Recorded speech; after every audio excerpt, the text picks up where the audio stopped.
call is now being recorded. Puede usted empezar, doctor.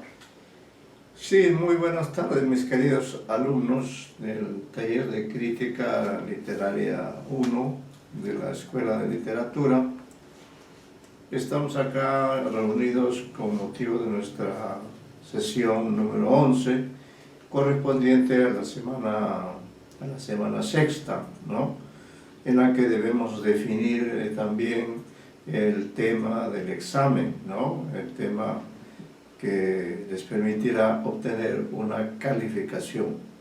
Hemos estado trabajando y seguiremos aún con los cuentos de Ribeiro, analizándolos de una manera hasta donde sea posible, sistemática, pero también polifacética, de tal manera que en tantos lectores nos demos cuenta que una narración, por breve que sea, concentra y condensa una serie de contenidos, problemas, situaciones, circunstancias, como diría Ribeiro, ¿no?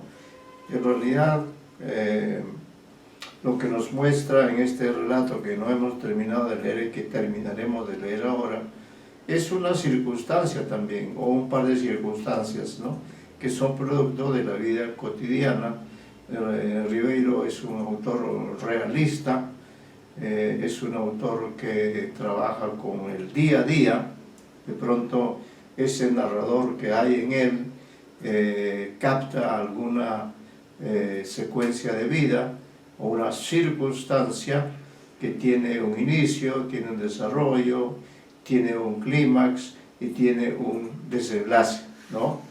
Y él maneja todas estas estructuras, todos estos bloques de un relato, y con ellos va construyendo el universo de ficción, el universo verosímil, que nos muestra como algo muy próximo a la realidad, como ocurre con este cuento que se llama Una medalla para Virginia, ¿no?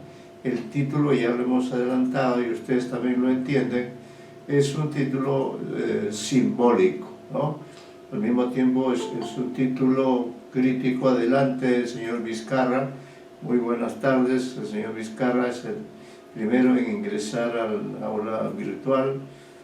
Señor Vizcarra, adelante.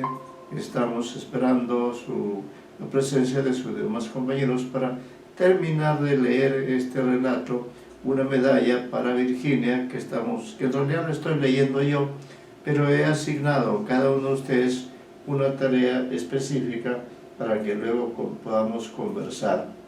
Diríamos que Una medalla para Virginia no es de los grandes cuentos de Ribeiro, pero sí es un cuento que a mi modo de ver tiene elementos significativos dentro de esa visión del mundo que quiere construir Ribeiro a propósito del Perú, a propósito de qué es lo que ocurre en el Perú, cómo se vive en el Perú, cómo funciona la sociedad, los roles que los personajes cumplen, y más cuando estos personajes tienen cierto nivel de autoridad, como ocurre en este relato, Una medalla para Virginia, donde tenemos la presencia del alcalde, ¿no? El alcalde es el que ha promovido la reunión para celebrar un acontecimiento que ha ocurrido 2 días antes.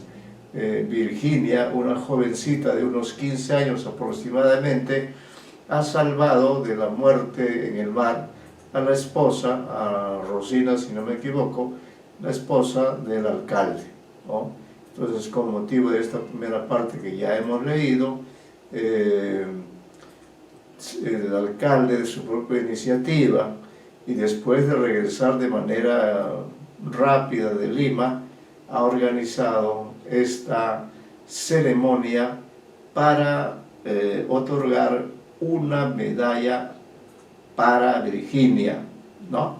Ese es el título, ese es el elemento principal, pero dentro de ese elemento principal surgen ciertos aspectos captados por el narrador, ¿no?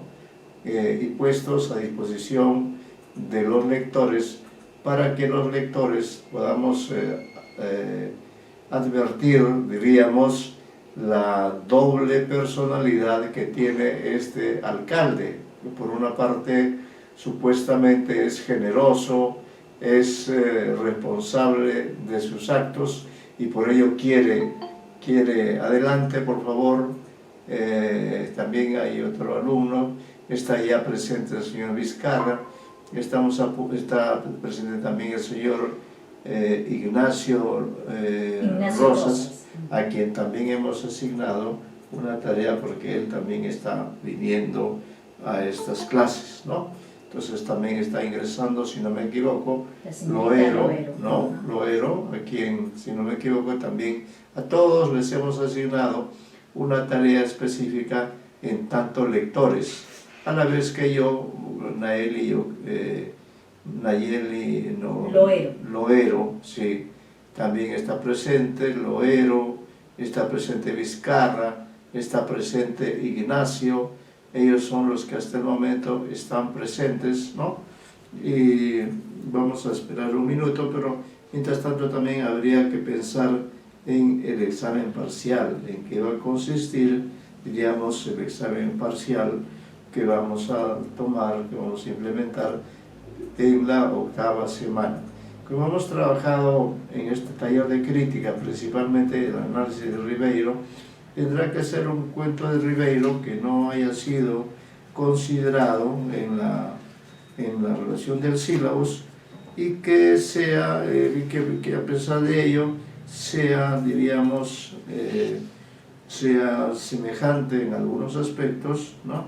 Sea semejante a los cuentos que hemos analizado hasta el momento, que son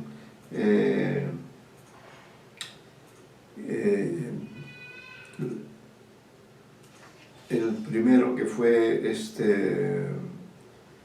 Los moribundos, y después han sido las 3 historias relevantes, Al pie del acantilado, El Chaco, Fénix, 3 relatos ahí, más uno que es Los moribundos 4, y hoy día sería 5, con este relato de Una medalla para Virginia, que es parte del segundo tomo del señor de Lao Quispe, también está presente, ¿no? Sí. De manera que podemos ya comenzar, o terminar, mejor dicho, con la lectura de este relato. Nos quedamos yo anoté aquí, nos quedamos en la página 466, a pocas páginas de terminar el relato, haciendo que ustedes se acuerden que aquí la persona clave es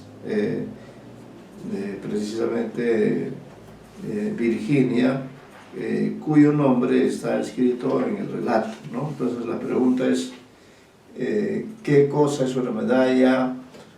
Ya sabemos que es un signo de reconocimiento, un signo de homenaje, pero el asunto es preguntarnos por qué se le da este signo de reconocimiento, de homenaje a Virginia, y en todo caso, ¿qué implica para Virginia? ¿Está contenta Virginia o ha surgido en esta celebración, en este homenaje, han surgido algunos signos que indican, diríamos, la identidad, la sinceridad de este objeto que ha sido entregado nada menos que por el alcalde? Es decir, que en este cuento hay un personaje que encarna el poder político en una ciudad como es la ciudad de Paita, que no es pues tampoco una ciudad tan pequeña, es una ciudad relativamente importante en el norte del país, y es allí, en ese lejano lugar costeño, donde en este caso Ribeiro ha organizado, ha narrado esta historia que tiene como centro de atención a Virginia. Entonces, retrocediendo un poco y recordándoles a ustedes que estábamos en plena fiesta en la parte final, Vamos a retroceder un poquito para que ustedes recuerden, ¿no? Que ya no falta mucho. Virginia, dice, se dio cuenta de pronto de que estaba sola en medio de esa fiesta, dada en su honor. Sola entre sirvientes que bostezaban y muchachos que al comienzo tan galantes erraban ahora, borrachos por el salón, abrazados, desmemoriados, entonando canciones estridentes. Desazonada, buscó un lugar donde refugiarse. En el fondo del salón había una mampara abierta, este lugar también es importante. Al cruzarla se encontró con una terraza interior, fresca, penumbrosa, separada por una baranda de lo que debía ser una huerta. Un jazminero trepador se enroscaba en los soportales del tejado. Es una parte de la casa a la que ella se acerca, ¿no? Es una terraza interior. Virginia distinguió una mecedora de mimbre y se dejó caer en ella, suspirando, respirando a pleno pulmón el aire marino de Paita. Hasta allí llegaban solo rumores fragmentarios de la fiesta, voces quebradas, de vez en cuando alguna risotada. De pronto tuvo la impresión de que alguien más había entrado en la terraza. Ella estaba sola y de pronto siente que alguien entra a la terraza. Al mirar hacia un extremo distinguió al alcalde de pie, con un cigarrillo en una mano y un vaso en la otra, observándola. Tal vez se había refugiado allí antes que ella, tal vez la había seguido. Luego lo vio acercarse tirando al avanzar su cigarrillo por encima de la baranda. Cansada ya de bailar, tomando el fresco, Virginia se puso de pie y miró hacia la mampara. El alcalde le dice: no se vaya, prosiguió el alcalde, no se vaya, por favor. He salido a respirar un poco de aire. Francamente no me gustan estas reuniones, tanta gente, tanto ruido. Uno no sabe qué hacer, dónde meterse. Si me he animado a dar esta fiesta es porque quería hacerle público mi agradecimiento. Al decir esto sorbió un trago de su vaso y señaló la huerta. Él señaló la huerta de su casa, porque están en su casa. Son naranjos y guayabos. Los sembró mi padre. ¿Le gustan a ustedes las frutas? Virginia asintió con la cabeza. Y dice el alcalde: cualquier día puede venir a llevarse una canasta. Aquí se caen al suelo y se pudren. ¿Le gustan las flores? Este es un jazmín de Indias. ¿No siente cómo perfuma? ¿No? Está dirigiéndose a ella, le está hablando de las naranjas, de las flores.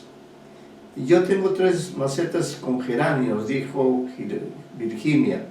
Todas las mañanas las riego, están en el muelle. El alcalde quedó silencioso. El geranio es una bella flor, dijo al cabo de un rato. No perfuma mucho, pero dura. Es una flor popular. Otras, en cambio, más olorosas, más coloridas, se deshojan en una sola noche y al día siguiente, ¿qué queda de ellas? Nada. Unos cuantos pétalos caídos. No llama la atención esta conversación acerca de las flores, de los frutos.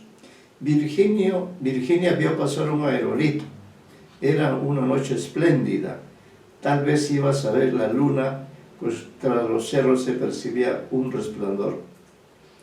¿Y cómo se siente?, prosiguió el alcalde. ¿Cómo se siente en su papel de heroína de Paita? Dígame, ¿fue muy difícil? ¿No tuvo usted miedo? Está incitándolo al recuerdo de la acción que ha realizado Virginia. Virginia dijo que un poco. Cuando al zambullirse, el brazo de doña Rosina se la escurrió y creyó entonces que no podía salvarla. El brazo se escurrió, repitió el alcalde. ¿Y qué más? ¿Qué hizo usted? La cogí del pelo. Alguien me dijo una vez que era lo mejor con los abogados. En ese momento me acordé. Claro, se acordó, murmuró el alcalde sonriendo el concho de su vaso. Virginia volvió a mirar hacia los cerros. Sí, el resplandor aumentaba. No tardaba en salir la luna. En ese momento sintió un ruido de vidrios rotos y se dio cuenta de que el vaso del alcalde había caído al huerto, haciendo trizas contra el suelo. El alcalde, sin darle importancia a ello, seguía inmóvil con una mano en la baranda, mirando fijamente los frutales. Durante un rato Virginia esperó. ¿Me da permiso?, se atrevió a preguntar al fin. El alcalde volvió la cabeza. ¿Puedo decirle algo? Vea, conversemos un momento. Todavía. Virginia, que había dado un paso hacia la sala, se contuvo. Quería decirle algo más. Quería decirle. Pero, ¿me entenderá usted? Ahora, durante el baile, la miraba y me decía, ¿cómo ha crecido la hija de Max? Yo que la he visto de niña, siempre sola, correteando por el puerto, como si no quisiera estar en su casa, sí, eso me decía, y me pregunté, ¿por qué tenía que estar ayer en el muelle? ¿Por qué tenía que estar justo en ese lugar? Y Virginia dice, si no hubiera estado, su mujer se hubiera ahogado. Precisamente, dijo el alcalde, se hubiera ahogado. ¿Y qué? ¿Y qué? Virginia no supo qué responder. Se hubiera ido al fondo del mar como una lancha picada y este señor, sí, este señor sería ahora un hombre feliz, ¿no? Pero ¿por qué me mira así? Ah, claro, usted no sabe lo que es vivir 20 años al lado de una persona a la que no, bueno, la quise al comienzo, es verdad, pero se marchitó tan rápido, se volvió fea, egoísta, vulgar, en fin, no vale la pena hablar de estas cosas. La noche está tan bonita, ¿no le parece?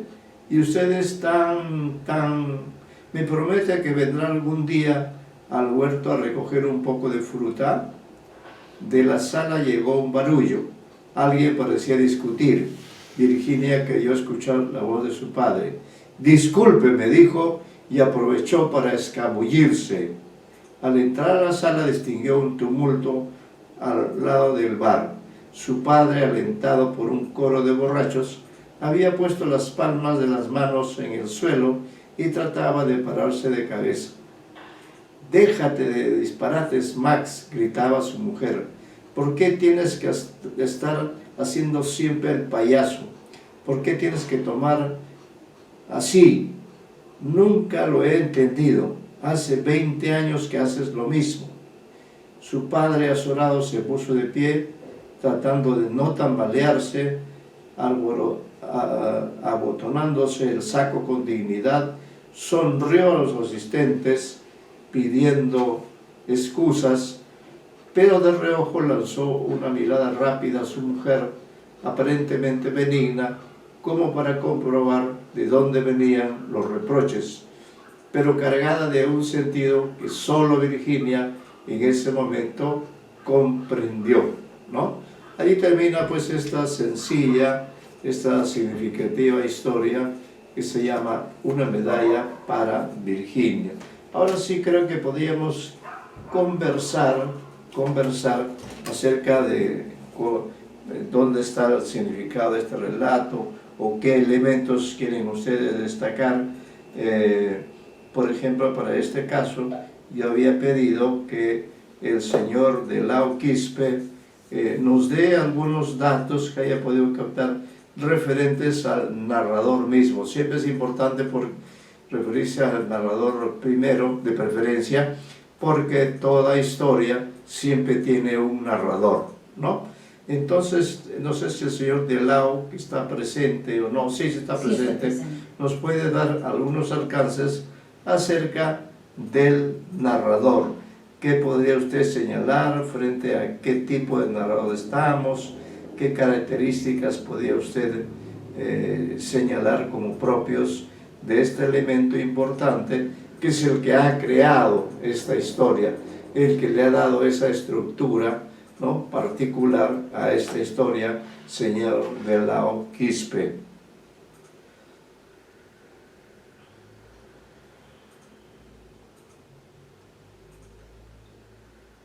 Lo escuchamos de lado. ¿Cuáles son sus comentarios en tanto lector, en tanto analista de la figura del narrador en este relato llamado Una medalla para Virginia, ¿no? Un título que es no es muy frecuente en Ribeiro. Doctor, un ratito. Sí. Algo ha pasado, que se ha ido la conexión de este equipo.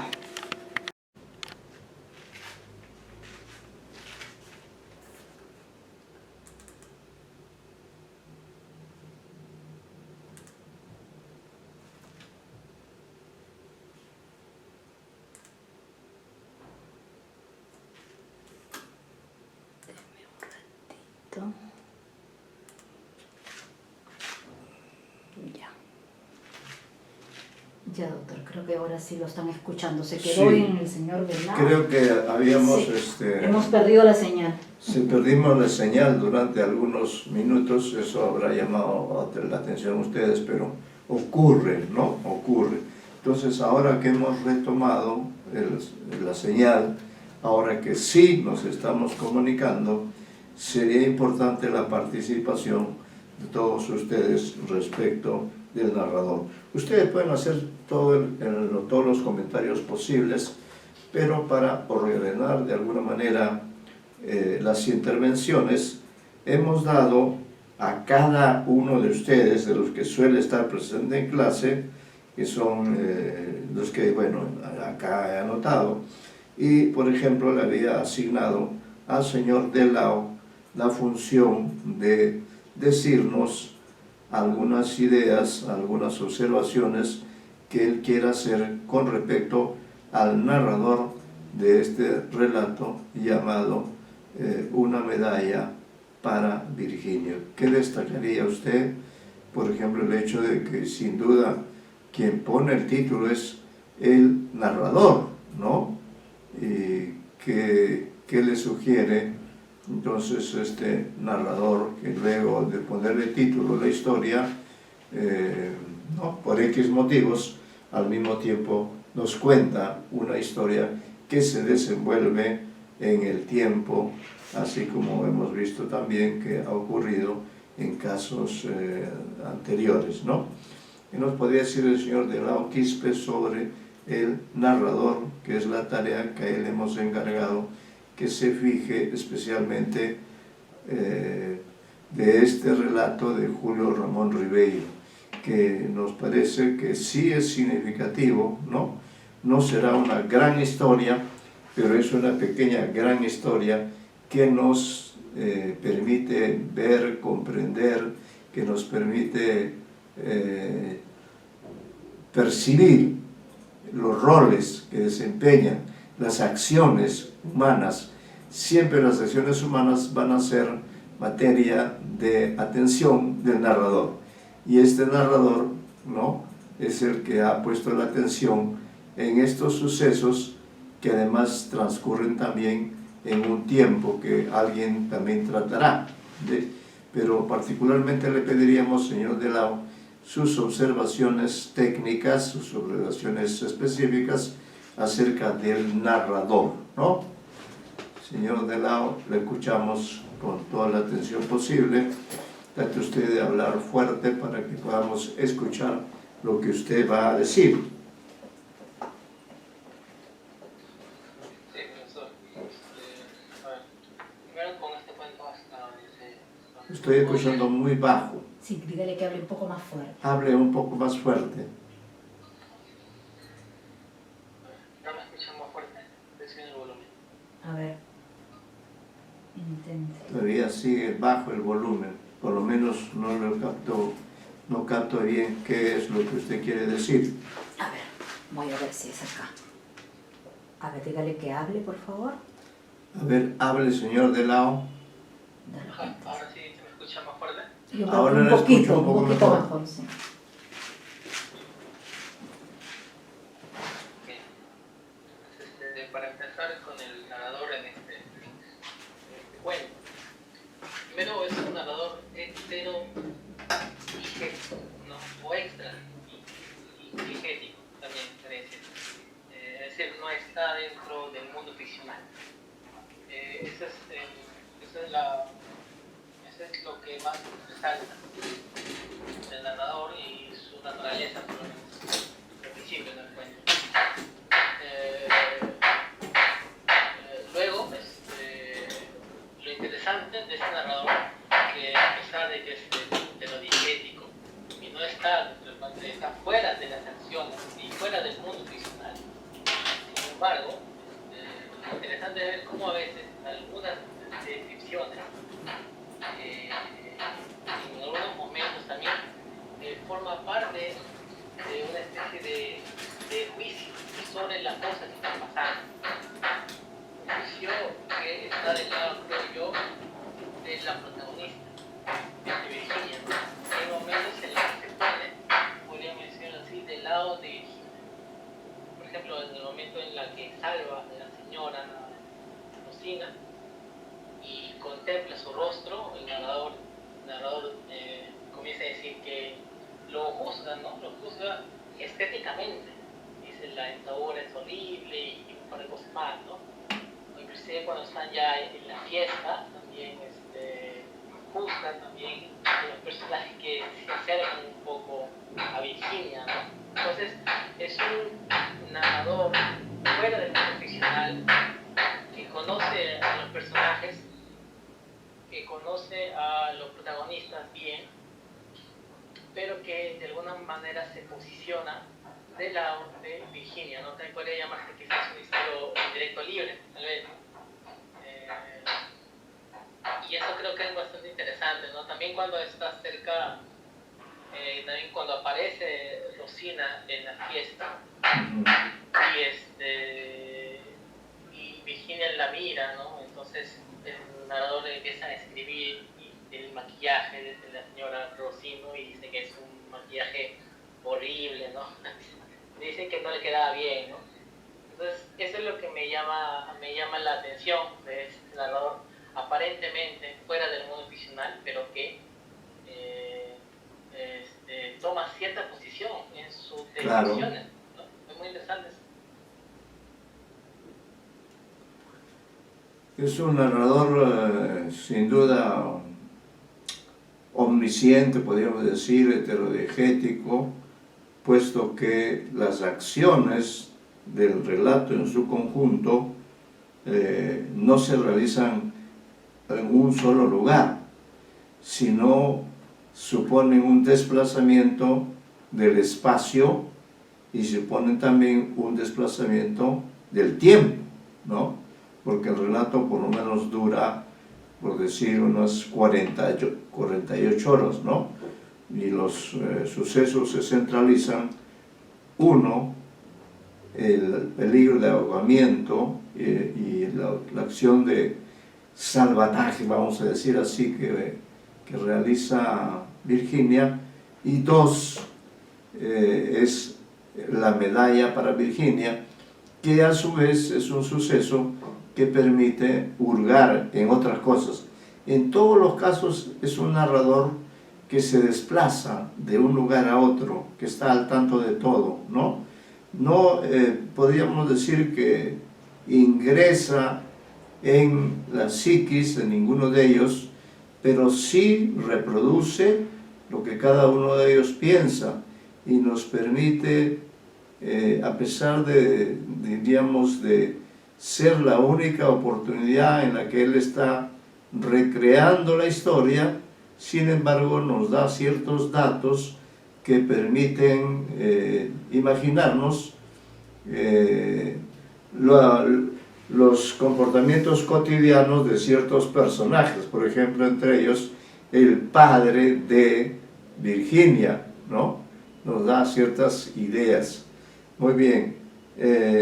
¿Algo más, señor de Lao, sobre el narrador?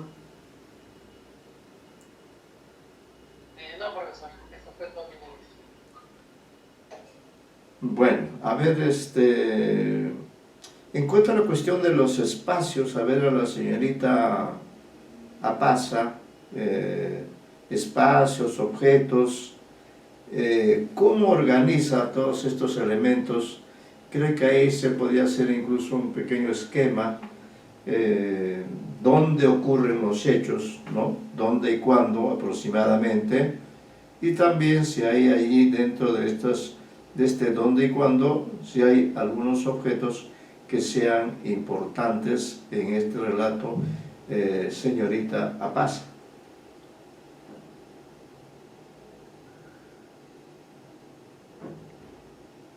Creo que no se ha hecho presente, por lo menos Apaza. Apaza sí, creo Sí. que está conectada, a ver. Ricardo Vizcarra, no, la señorita No está, Apaza ¿no? no está conectada. No está conectada la señorita No. Apaza. Bueno, en cuanto a lo que le habíamos pedido a la señorita Apaza, decíamos que lo que nos interesa es su percepción del relato, ¿no? Bueno, lo interesante entonces aquí en relación con el espacio y el tiempo y los objetos, lo importante es que el relato se desarrolla, diríamos, en dos secuencias, ¿no? En dos momentos, en diferentes espacios y también con personajes diferentes, ¿no? El relato tiene una serie de bloques narrativos, ¿no? Que son más bien breves, pero a través de, de esos bloques narrativos breves, que no son tantos, porque el relato no es tan extenso, pero sin embargo sí tiene cierta problemática, ¿no?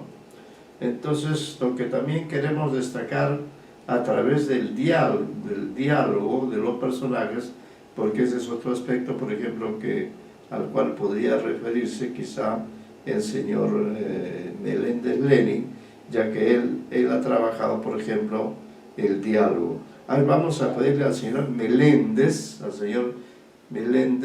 ¿está o no está? Creo que tampoco está, ¿no? A la señorita Loero, en todo caso, que sí está presente, le pedimos algunas cuestiones que usted quiera señalar, ¿no? Porque el relato está dentro de cierto protocolo en la medida en que implica un reconocimiento, ¿no? Implica entonces una especie de deber ser en torno a lo que ha ocurrido, ¿no? En tanto al comportamiento de Virginia y también la respuesta por esta acción, ¿no? La respuesta que está a cargo del alcalde, que coincidentemente es la esposa del personaje que ha sido salvado. ¿Qué nos podría decir, señorita Loero, en cuanto a estos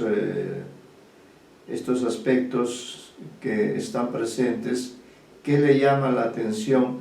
Aparentemente es un relato plano, pero no lo es tanto. Sí tiene algunos aspectos que, si se observa con un poco de perspicacia, con un poco de agudeza, el relato sí revela ciertas cosas, cierta idiosincrasia, revela el uso de la autoridad por el personaje del alcalde, ¿no? La relación que él trata de establecer con Virginia. ¿Qué podría decir, señorita Loero? ¿Cuál sería su lectura, en este caso, de este relato de Julio Ramón Ribeiro? Sí, profesor, las tradiciones las podemos ver a lo largo de toda la historia. Yo he apuntado algunas, pero primero en general podríamos hablar de que este pueblo pequeño aprecia las acciones de valor, ¿no? Por eso se da una medalla a Virginia. Y no solo se manifiesta esta valoración a través de una medalla, sino de una fiesta. Y es ahí donde aparecen estas costumbres, ¿no? Por ejemplo, los grandes bailes de salón, en que los hombres son los que tienen que sacar a las mujeres. La costumbre del uso de grandes sombreros, y se menciona de que su mamá tenía un gran sombrero, pero que no era tan acorde a los demás. Luego de que los caballeros que se encontraban eran los que poseían los vasos en la mano y hacían la corte a las mujeres mientras bebían. Luego se menciona la ronda en el baile, que es una tradición parece para el pueblo, y también se menciona que las personas notables o los hombres notables se sentaban afuera a charlar y las mujeres se dirigían al comedor para degustar. O sea, son todos estos modales sociales que ya están establecidos en esta comunidad. Y se hace énfasis en la importancia de la socialización porque Virginia no quería ir a recibir la medalla, pero el papá le insiste y la mamá también le insiste, porque es importante para ellos ser parte de esta comunidad y ser parte de la celebración. Y con respecto a las figuras de autoridad, tenemos en primer lugar al padre, ¿no? Que de cierta manera obliga a Virginia a ir a esta fiesta, y luego el alcalde, que obliga a Virginia a bailar con él y se acerca mucho a ella, y como es el alcalde, siente que no se le puede contradecir. Muy bien. Señor Vizcarra, sobre los personajes, ¿qué tendría usted que decir? Hola, profesor. Buenas tardes. Buenas tardes, Yo señor podría Vizcarra.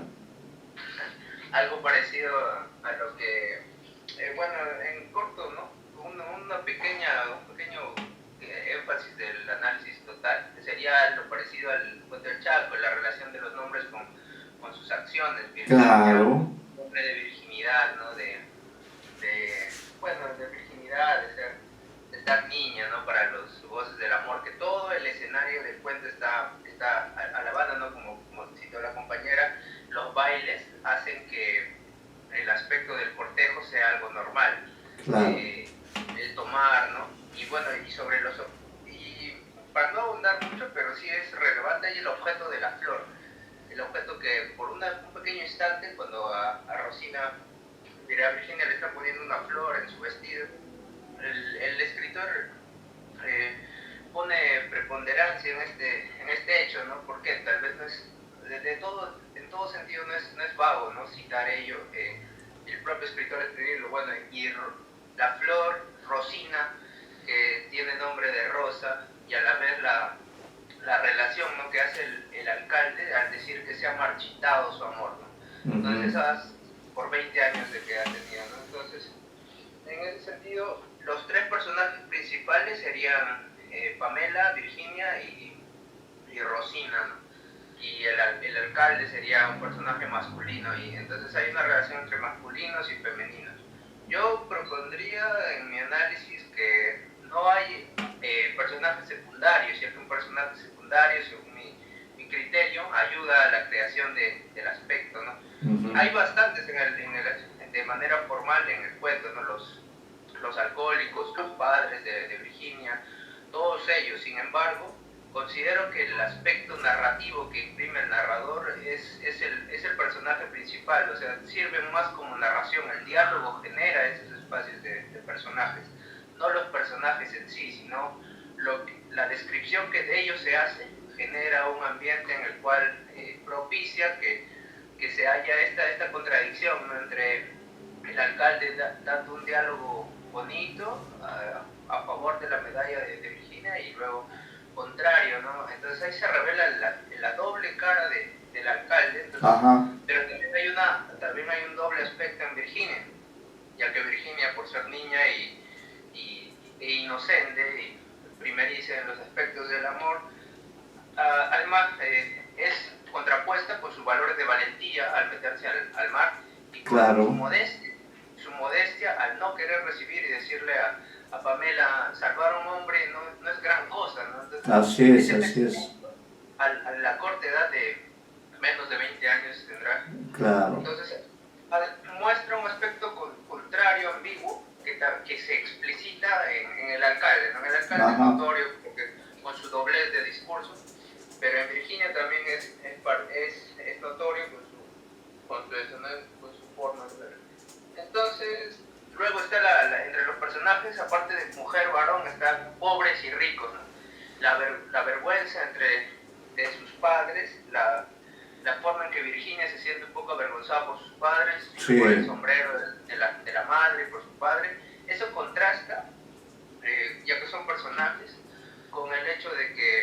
justamente 20 años han pasado y la señora le reclama, ¿no? Le dice, 20 años sigues haciendo lo mismo, le dice la mamá de Virginia Sí. a su papá de Virginia. Entonces, y 20 años han pasado de que el alcalde siente que su relación ha muerto. Entonces, ese aspecto ambiguo, tenemos un tercero que amolda la relación para explicitar que los personajes puedan llegar a sentir que es normal ser cortejado por una persona mayor, ya que el ambiente, las copas, la medalla, el ser reconocido en un espacio donde por ser niña debería estar, bueno, ser de esa edad debería estar acorde, sin embargo explicitan bebidas alcohólicas y romances, baladíes, ¿no? En el sentido de que entonces todo ello genera una ambigüedad, ¿no? Que los personajes sufren o viven, padecen, pero no por el hecho de ser personajes, sino por la construcción narrativa del aspecto del cuento, ¿no? Entonces ello sería, profesor, lo que los personajes se generan. Los personajes, en conclusión, se generan a partir de la narración, descripción que genera el cuento. El cuento es particular por esa forma de estar narrando, no por darle su personalidad propia a cada personaje. Ello sería el cuento. Claro, así como usted ha señalado, pues hay una serie de sentimientos encontrados en el relato, es decir, de sentimientos que se contraponen entre sí. Por ejemplo, la primera parte es interesante porque permite ver el diálogo que hay entre Pamela y Virginia. Ahí, por ejemplo, vemos que el narrador especialmente se detiene a observar el comportamiento de Pamela y Virginia, que tienen una relación de familiaridad, son hermanas. Pamela es la menor de las dos hermanas, es ella la que da la voz de alerta al comienzo del relato cuando dice señor alcalde, es decir, no dice la señora del alcalde, dice no, señor alcalde, ¿no? Entonces eso obliga a que Virginia observe la playa, observe qué está ocurriendo, y ahí es donde ella descubre que esta señora, la señora del alcalde, que dicho sea de paso, no está en Paita, sino está en Lima, esta señora está, diríamos, corriendo peligro, ¿no? Dice, el agua debe estar hoy fría cuando la señora Rosina ha salido corriendo. ¿Te diste cuenta? Si yo tuviera un colchón de aire como ella, entraría hasta ahí, hasta donde pasan los barcos que vienen de Panamá. Pero ya Pamela se había levantado y miraba a través de las barandas del muelle cómo la señora Rosina efectuaba extraños movimientos con los brazos y parecía sacar de la arena una cama de goma. Mírala, tiene que utilizar el inflador. Yo lo inflaría con la boca, como si fuera un globito de carnaval. Señor alcalde, vuelve a decir Pamela. Sí, la señora del alcalde está inflando su colchón. Y ahora siéntate tranquilita y déjame leer este libro. Después te contaré lo que he leído. Los geranios, míralos, qué felices. Sobre esto yo quería decir que lo que el narrador destaca, porque es un narrador omnisciente, es que Virginia es una chica lectora además. Mientras Pamela se preocupa de qué cosa está pasando con la señora alcalde, como dice ella, que es la señora del alcalde, Virginia está tratando de emplear su tiempo en leer, ¿no? Es una persona ilustrada y le dice, después te contaré, ¿no? Pero como la señora del alcalde insiste en volver al mar, lo vuelve a hacer, ¿no? Y eso obliga a que Virginia deje de leer y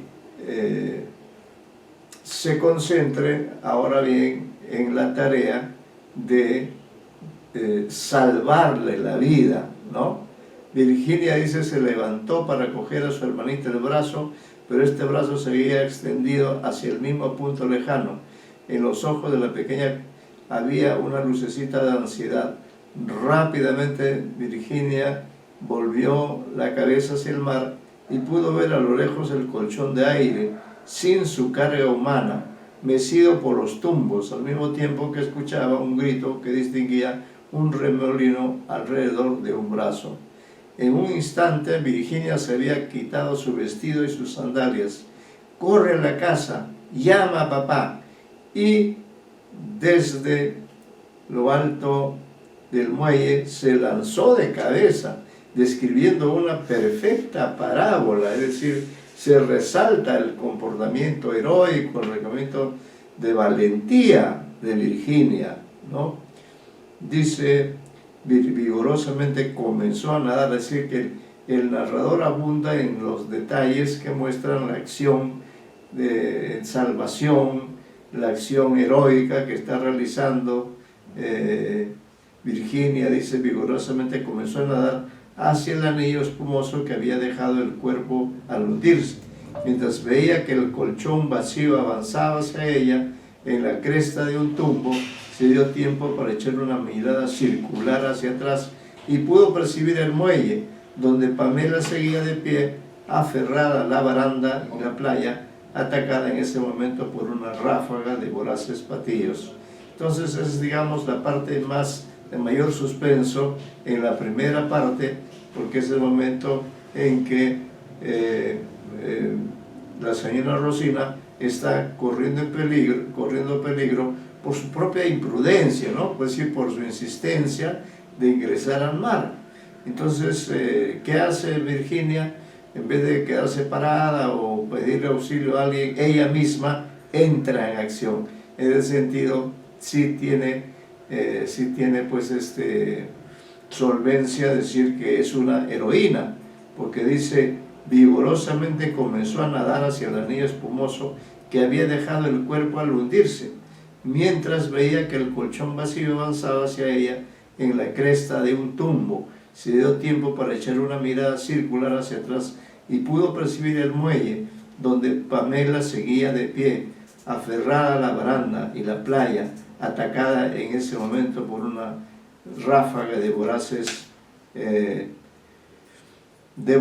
patillos, ¿no? Y aquí viene la escena donde se ve en toda su plenitud esa acción de salvar a otra persona, que no es poca cosa, salvarle la vida a alguien, ¿no? Dice, del remolino solo quedaba una onda que la resaca iba deshaciendo. Virginia buscó su vórtice y llenando de aire sus pulmones se sumergió. Con los ojos abiertos describió rápidas espirales, sintiendo una quemazón en las pupilas.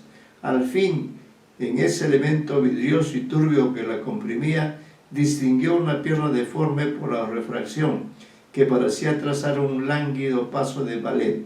Saliendo a la superficie, volvió a respirar y volvió a hundirse.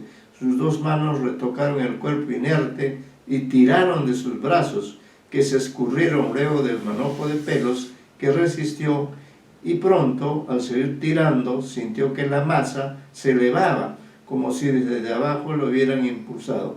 Un momento después estaba en la superficie, luchando con ese fardo frío que se deformaba entre sus brazos y parecía negarse obstinadamente a la flotación.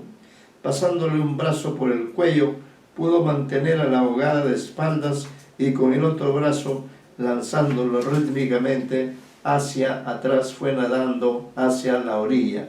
Mientras salía, iba contando los soportes del muelle. Pamela ya no estaba y miraba a veces ese rostro que tenía tan cerca y que, abandonado de la vida, se veía horrible. Estaba llena de espinillas, además, y su dentadura era abominable. Antes de tocar piso, dos hombres estaban ayudándola.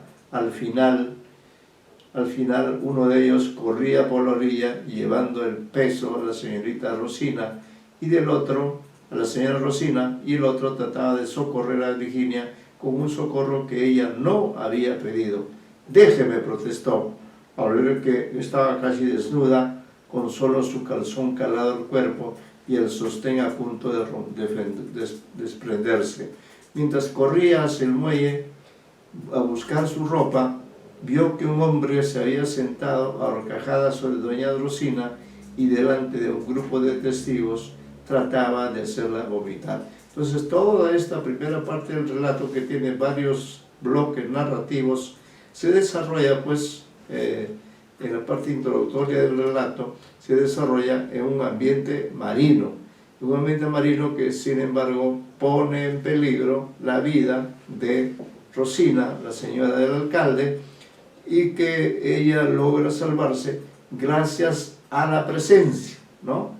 Gracias en realidad a la preocupación, al interés de Pamelita, que es pequeña, ¿no?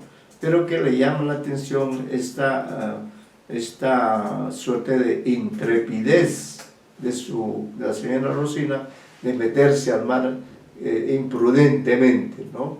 Esto obliga a que Virginia realice, y el narrador lo muestra efectivamente qué acciones realiza Virginia para salvar a la posible, ¿no? A la posible víctima de este ahogamiento, que en realidad habría estado causado por la propia Rosina, ¿no? No sabemos si Rosina se quería suicidar en el mar, no lo sabemos, eso no se dice, ¿no? Muy bien. En todo caso, el señor Ignacio está presente y a él le habíamos pedido, por favor, un contraste entre las familias, porque es evidente que un tema aquí tratado de una u otra manera, tanto menos en la primera parte y más en la segunda, nos permite ver que en este relato también Ribeiro quiere destacar la diferencia que hay entre una y otra familia, ¿no? Porque en realidad la única que no aparece en la segunda gran parte del relato, ¿no? La segunda parte del relato ya se supone que han pasado los días, han pasado 1 o 2 días, ¿no? Y la actitud de Virginia anuncia esta ceremonia a la que ella ha sido invitada. Dice: no quiero ir, Pamelita, ¿ven? Ya no está, ya pasó la hazaña. Dice: no quiero ir, Pamelita. ¿Por qué tiene que hacer tanto ajetreo? Te juro que no es nada del otro mundo sacar del agua a una persona que se está ahogando. Delante de su espejito de pared, Virginia lloraba. Sobre la cama se había extendido el traje blanco que debía ponerse para ir esa noche a la fiesta. Pamela jugaba con la escobilla que Virginia, renunciando a peinarse, había dejado caer al suelo. Entonces creo que en el relato el señor Ignacio debe haber visto que hay una especie de contraste del narrador al observar o al proyectar una cierta imagen, un cierto nivel socioeconómico, tanto en la familia del alcalde como también en la familia de Virginia, porque se ve a su padre, se ve a su madre, se ve a su hermana, momentos antes de llegar a la ceremonia, donde también ocurren hechos importantes. A ver, señor Ignacio, ¿cuál es la lectura suya respecto de este relato? Sí, bueno, como ya mis compañeros abordaron también aspectos bastante directos en función a las diferencias sociales que es evidente que hay entre ambas familias, voy a centrarme en una lectura un poco más, me parece representativa en función a los dos bloques, ¿no? Desde el momento en el que ocurre el hecho heroico hasta después también. Y muy brevemente, yo considero que hay valores distintos en los ejes, por así decirlo, representativos o centrales, que prefiguran o representan a ambas familias. Y yo considero que desde el primer momento esto se da en las dos mujeres centrales de la historia, me parece en esa primera etapa, que son Rosina y Virginia, ¿no? Por un lado tenemos a Rosina, que pone de alguna manera en riesgo su vida al nadar, básicamente con fines puramente hedonistas, ¿no? Con fines de goce. Y por otro lado está Virginia, que también de alguna manera pone en riesgo la vida propia, pero a diferencia de Rosina, con fines éticos y humanitarios, ¿no? A nivel general.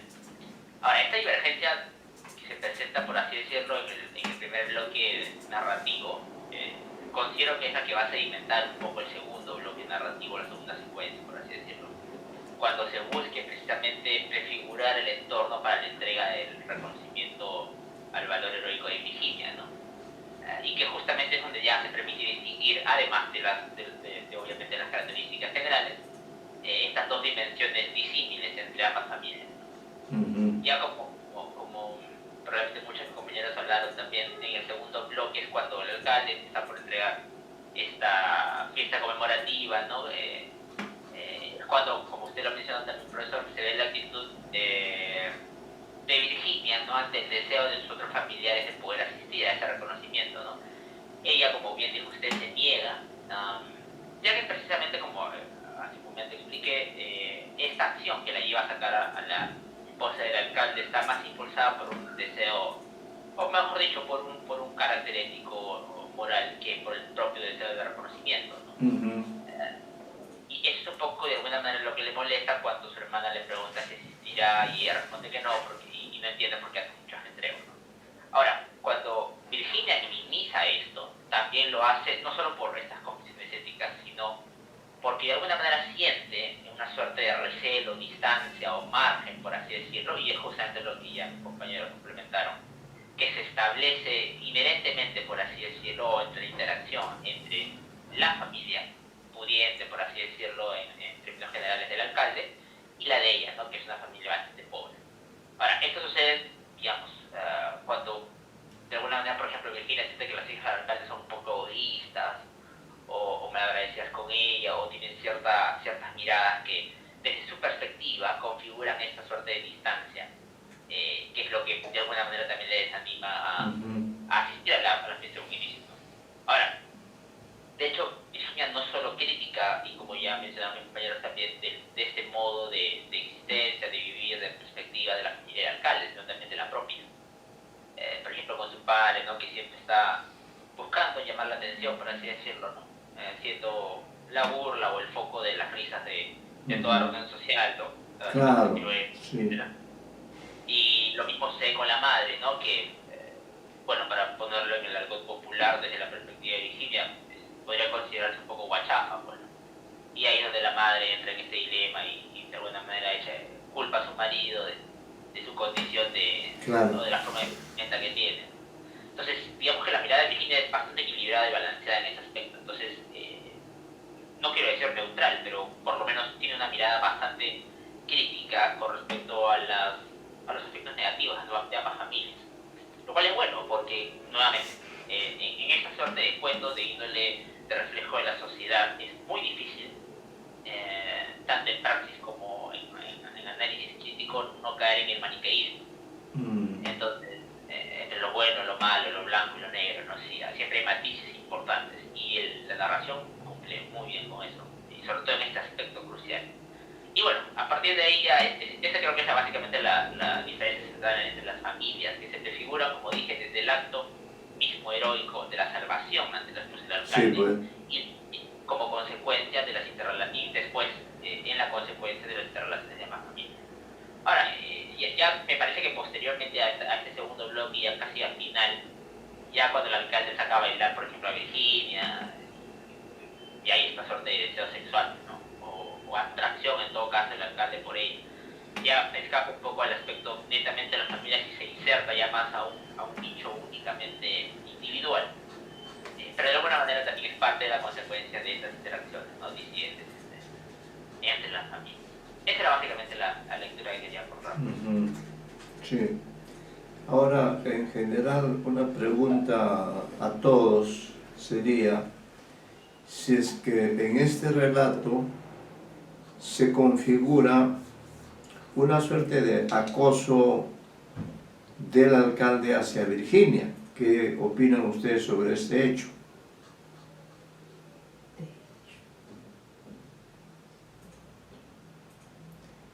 porque fíjese que en plena fiesta Virginia se aleja y se va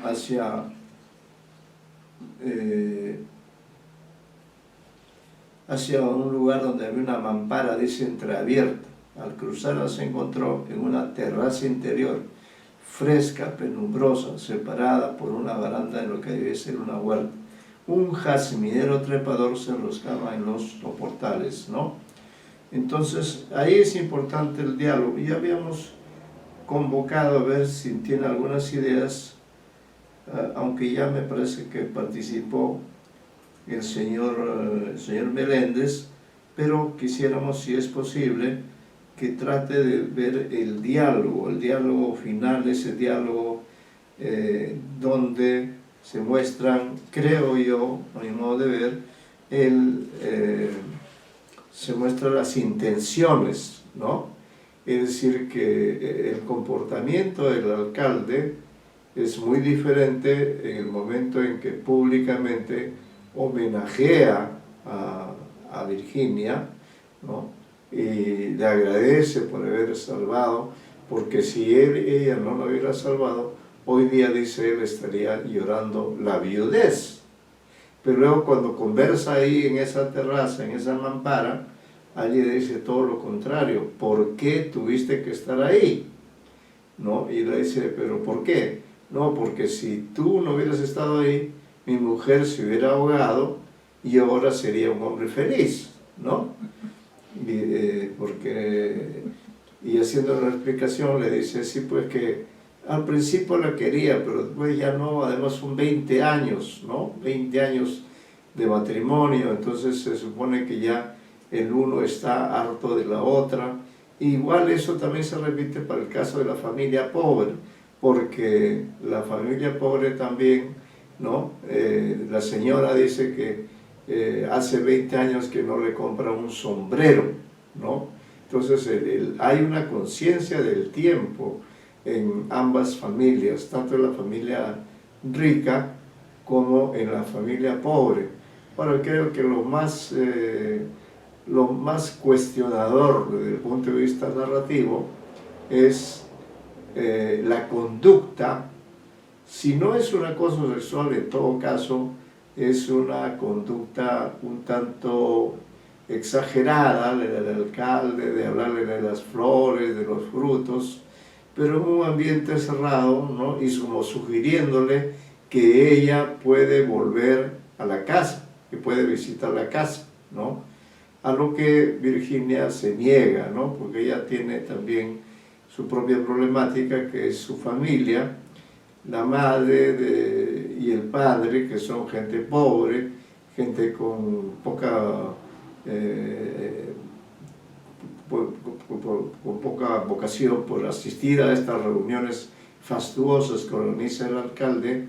El padre además tiene ya la figura de un señor alcohólico que hace números, ¿no? Hace figuras extrañas en las reuniones, y por eso es motivo de burla. Entonces, desde ese punto de vista, hay un contraste entre, por un lado, la actitud del padre, perdón, del esposo de la salvada, que es el alcalde, y el esposo el papá de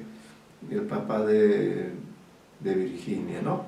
Y otro detalle que también se capta cuando se lee en conjunto el relato es que Virginia no quiere a las hijas del alcalde, ¿no? Para redondear esta intervención, voy a permitirme leer estas pocas páginas que he dedicado a este relato, para que ustedes, en base a su propia lectura, puedan percibir estos detalles del análisis que hemos realizado, ¿no?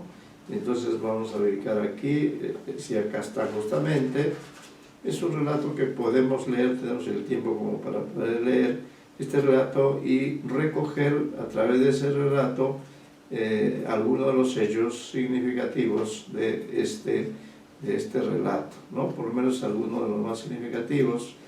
Dice, como digo yo, lo siguiente en la página 59 de ese material que ustedes tienen también entre manos, ¿no? Y dice lo siguiente: como en la mayoría de los 9 relatos del próximo Menivelo, a esa colección pertenece una madera para Virginia de Ribeiro, en el que vamos a analizar, también descubrimos la presencia dominante de un narrador heterodiegético, en tercera persona, que conduce el desarrollo de la historia mediante los diferentes recursos de que dispone un enunciador de este tipo. En cuanto a su dimensión espacio-temporal, el texto se divide en 2 grandes secuencias, cada una de las cuales posee su respectivo cronotopo, ¿no? La primera secuencia es en el mar, la segunda es en la casa del alcalde. La primera, la más breve, ocurre en un espacio marítimo que abarca una playa, un muelle y el mar mismo de la zona de Paita, en el norte costero del Perú, según lo especifica el narrador. Los hechos protagonizados por solo 3 personajes femeninos, Pamela, Virginia y Rosinia, se desarrollan en un lapso temporal breve pero intenso, porque en el transcurrir registrado por el narrador se produce un hecho central y que propicia el desarrollo de la historia. Rosina, esposa del alcalde, que está de viaje en Lima, ingresa al mar a nadar y se hubiera ahogado si es que Virginia, una joven que merodeaba por el muelle, no hubiera entrado a las aguas y luchado contra las olas hasta lograr salvarla. Y fue Pamela, su hermana menor, quien la alertó del peligro en que estaba Rosina mar adentro. La segunda secuencia, según dato del propio texto, ocurre 2 días después de la hazaña de Virginia. O sea, hay una temporalidad en el relato, ¿no? En la ciudad de Paita, y más específicamente en 2 casas, ¿no? Entonces el relato se amplía en cuanto a espacios. Ya no es solo la ciudad de Paita, sino también 2 casas, la de Virginia y la del alcalde. Los hechos se desenvuelven durante algunas horas y giran alrededor del homenaje a la joven heroína, como se le llama, y a quien el propio alcalde y esposo de la rescatada condecora con una medalla a la que atribuye un gran valor simbólico, aunque la ceremonia convoca a una gran cantidad de gente. Son pocos los personajes que alcanzan un rol relevante. Virginia y el alcalde son los más importantes en esta segunda parte. En un segundo plano cabe mencionar a las hijas de aquel, a la propia Rosina y a los padres de la homenajeada. Como se puede colegir, el suceso central es muy específico y puntual, y desde el punto de vista valorativo es lícito tipificar como heroica o sobresaliente la acción de salvar a Rosina, que realiza con éxito la joven paiteña, pero el narrador utiliza el desarrollo de la trama para presentar en primer término la prueba glorificante cumplida por Virginia, la acción misma de rescatar a Rosina, y la sanción positiva, es decir, el reconocimiento público que ésta recibe, con lo cual adquiere el rol temático de heroína, ¿no? Es decir, frente a una acción, si en la sociedad ocurre una acción buena como esta, que es buena, cabe también una ceremonia de homenaje, que eso es lo que pretende hacer el alcalde, pero el narrador lo desenmascara, ¿no? Hace ver que ha preparado esa ceremonia sobre todo para tratar de seducir a Virginia, ¿no? Dice más en segundo término, el enunciador de esta historia se sirve de ella con el fin de establecer un contraste entre lo aparente y lo real. Claro, lo aparente es que él está feliz, aparentemente está feliz de que su esposa haya salvado, pero en el plano de la realidad, como él mismo lo dice, le molesta que Virginia haya salvado a la señora Rosina y que por el contrario pues no se haya muerto, ¿no? A eso se refiere. hay un contraste entre lo aparente y lo real, entre lo que se declara públicamente y lo que se siente en el fuero íntimo, que suele ser algo opuesto a lo primero, ¿no? Asimismo, la perspectiva crítica del enunciador, en consonancia con su estética neorrealista, se trasluce en la contraposición de modos de vida, comportamientos y actitudes de personajes que pertenecen a sectores sociales distantes, de un lado los pobres y del otro lado los acomodados o ricos, en el contexto de una ciudad de mediana extensión, como es Paita. Y lo relevante es que todo este complejo proceso de descubrimiento elige como ejemplos representativos a los dos seres protagónicos del relato, la adolescente Virginia y el ya maduro alcalde, con lo cual se agrega el criterio cronológico o de diferencia generacional que se observa entre los personajes de la anécdota, además sin olvidar que son una mujer y un varón, ¿no? Es decir, por una parte toma en cuenta la diferencia generacional, una es una jovencita, una adolescente, y el otro es un personaje mayor que además tiene un cargo, una autoridad, es alcalde, ¿no? A esto añadamos que Virginia es mujer y el alcalde, en cambio, es un varón que se permite diríamos así, la actitud de seducir, ¿no? De tratar de alguna manera de provocar algo en el personaje femenino, ¿no? Si retomamos la distinción entre los dos cronotopos que constituyen el total de la historia, veremos que el primero, como ya se dijo, emplea como escenario el mar, o en términos más generales la naturaleza. En este ámbito, por lo menos así lo ilustra el relato, los seres humanos actúan de un modo más directo y simple, y aún a riesgo de poner en peligro la propia vida, como ocurre con Rosina, la esposa del alcalde, y la propia Virginia. La primera no duda en ingresar al mar para disfrutar de una experiencia que suele ser gratificante física y espiritualmente, aunque no carece de peligro. Y Virginia tampoco vacila en su propósito de salvar a Rosina, pues en cuanto comprueba que ella está a punto de ahogarse, renuncia a lo que ha estado haciendo y asume la tarea titánica de luchar contra la bravura natural de las olas.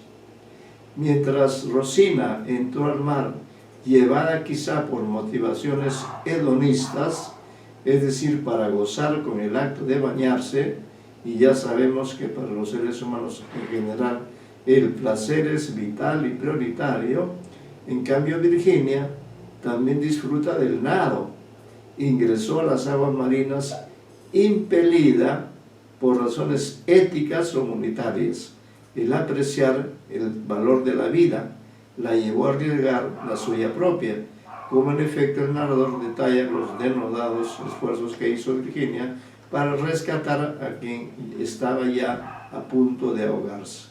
Y una prueba de ello es que la esposa del alcalde, depositada en la arena, fue ayudada por un hombre que se había sentado a horcajadas sobre doña Rosina y delante del grupo de testigos trataba de hacerla vomitar. A su vez, la segunda gran secuencia se efectúa en la ciudad, primero en la casa de la heroína y luego en la del alcalde, ¿no? O sea, por una parte el narrador está en la casa de Virginia y después está en la casa durante el desarrollo de la fiesta.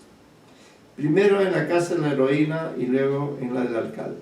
Y las acciones que realizan los personajes son más complejas y controversiales, pues parecen estar regidas por normas, reglas, prejuicios, deseos que no siempre obedecen a lo más razonable y lógico. Como hemos dicho, la razón de ser de esta segunda secuencia es la de dar cumplimiento a la decisión de homenajear a Virginia por la acción heroica que ha cumplido 2 días antes de la ceremonia y para la cual el alcalde ha regresado desde Lima, a donde había viajado hace poco. El bloque narrativo inicial de esta segunda secuencia tiene como escenario la modesta casa de Virginia, en la que todos los miembros de su familia se alistan para acudir a la vivienda del alcalde, donde primero habrá una premiación, se le impondrá la medalla a la joven salvadora y luego una fiesta para todos los asistentes. El narrador, que focaliza los austeros ambientes del hogar de Virginia, nos hace reconocer mediante la técnica del diálogo de los integrantes de dicho hogar las actitudes diferentes que exhiben los seres de la ficción. Aparece la joven protagonista que se opone al homenaje. No quiero ir, Pamelita. ¿Por qué tienes que hacer tanto ajetreo? Te juro que no es nada del otro mundo sacar del agua a una persona. Virginia minimiza el valor de la hazaña, ¿no? O sea, no está orgullosa ni está pues que se le hayan subido los humos, sino que lo ha tomado como un hecho normal, ¿no? Virginia minimiza el valor de la hazaña que va a cumplir y por la cual todo el pueblo quiere participar en el homenaje, pero por las razones por las que ella se resiste a ir a la ceremonia no obedecen solo a su modestia, también influye en su ánimo la percepción de las diferencias sociales que ella advierte entre la pobreza ostensible, ¿no?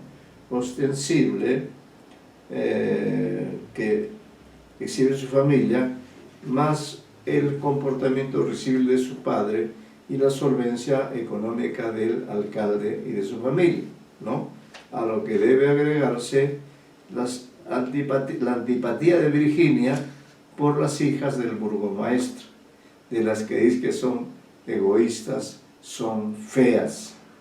En suma, el narrador y Virginia, a través de las focalizaciones y del diálogo, ofrecen al lector una imagen deplorable del padre y de la madre de la protagonista.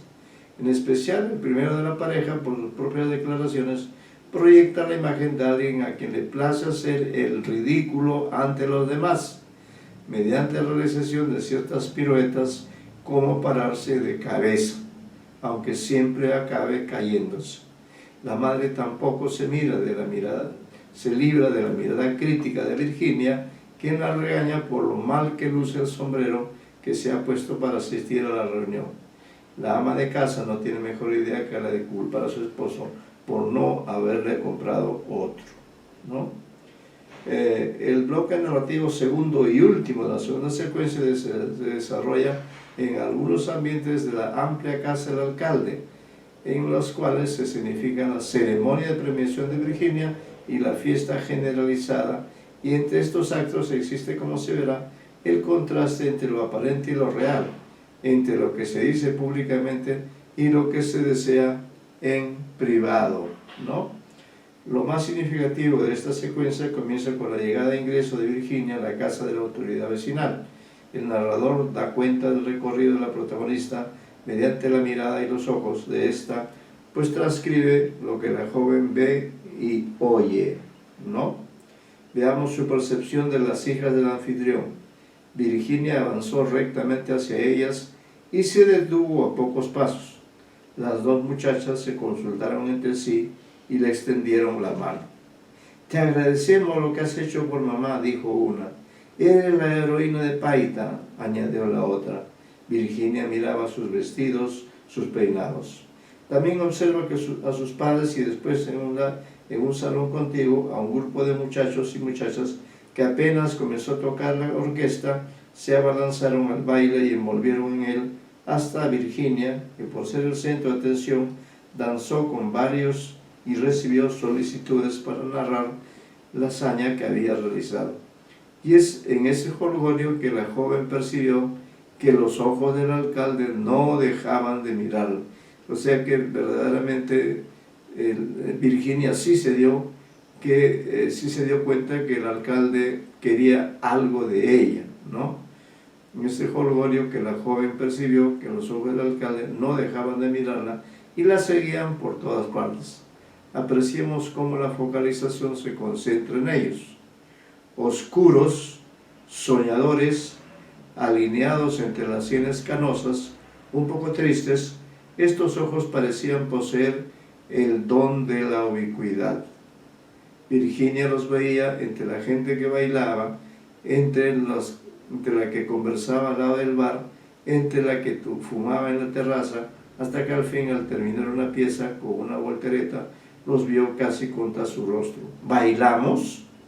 Virginia accedió y se dejó llevar casi en vilo por esos brazos vigorosos que la atenazaban hasta hacerle daño, y llevaba inflexiblemente el compás. Pronto se sintió esta breve escena es importante.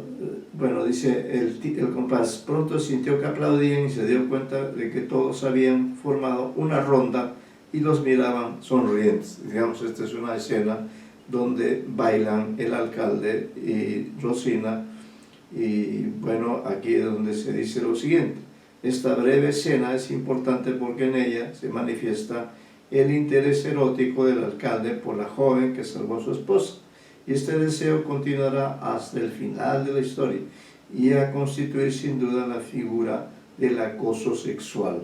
Empero de momento los avances del anfitrión se suspenden porque él mismo deja de bailar e inicia un breve discurso de reconocimiento personal y general a Virgilia por el acto heroico que realizó 2 días antes en la playa. Lo más relevante del mensaje, en función de lo que ocurrirá después, es la afirmación de que si la joven no salvaba a Rosina, ahora en estos momentos estaría llorando mi viudez, ¿no? Bueno, vamos a dejarlo ahí porque ya el relato se ha analizado, ¿no? Y en todo caso terminamos con el párrafo que dice: el alcalde ha aprovechado su investidura para tratar de seducir a una joven que recién está aprendiendo a vivir. Y el nombre mismo de la protagonista, Virginia, ¿no? Y su afinidad con virginidad y pureza asume un sentido contrario. Después de lo que ha visto y vivido, cabe decir que queda manchada por las conductas degradantes de su padre y sobre todo del alcalde, que la hacen conocer a edad tan temprana las inclinaciones y actitudes deplorables del ser humano.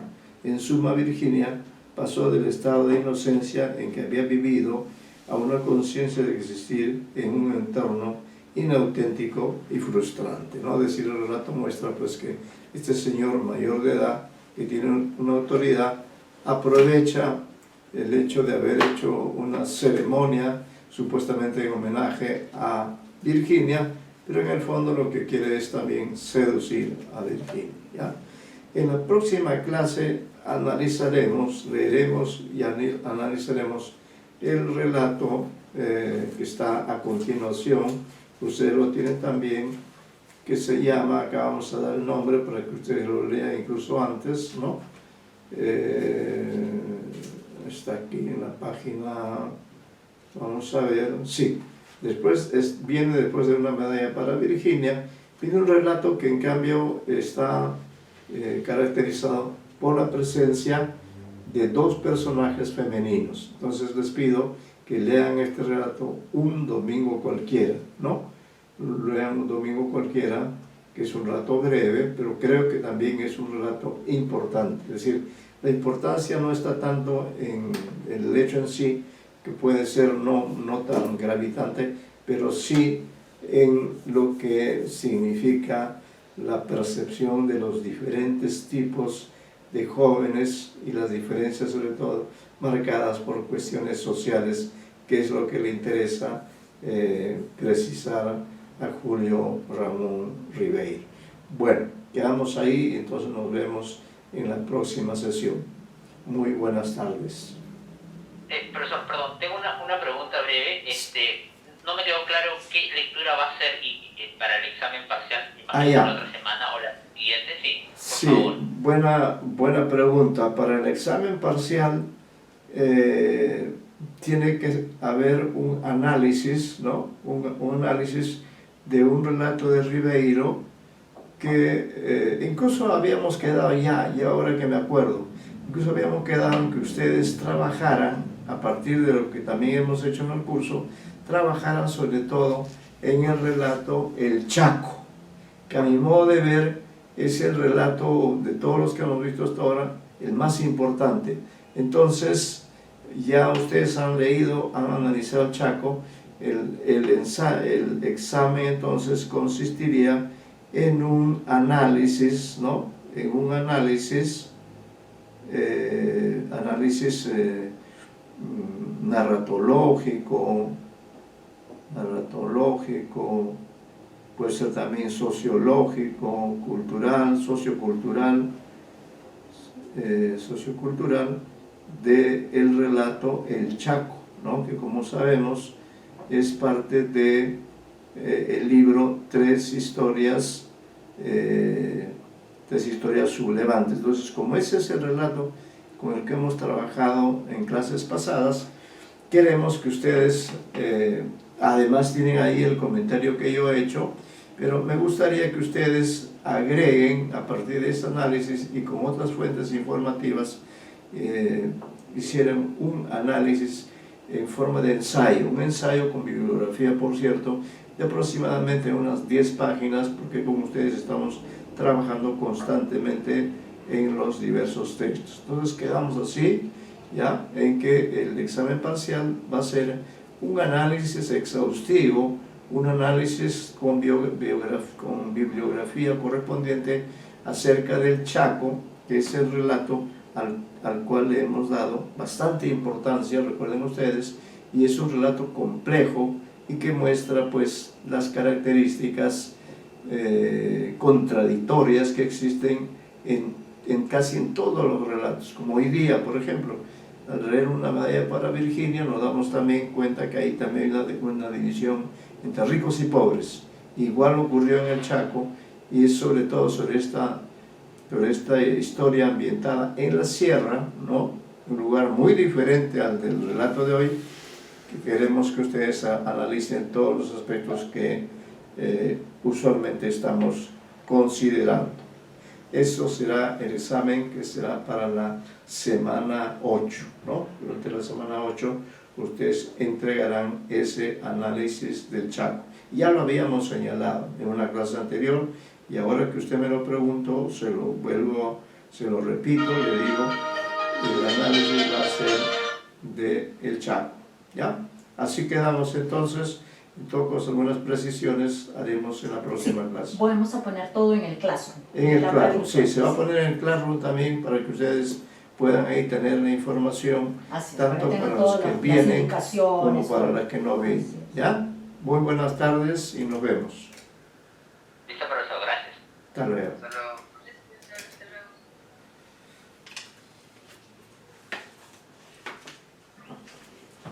Sí, hay que poner eso en el Classroom.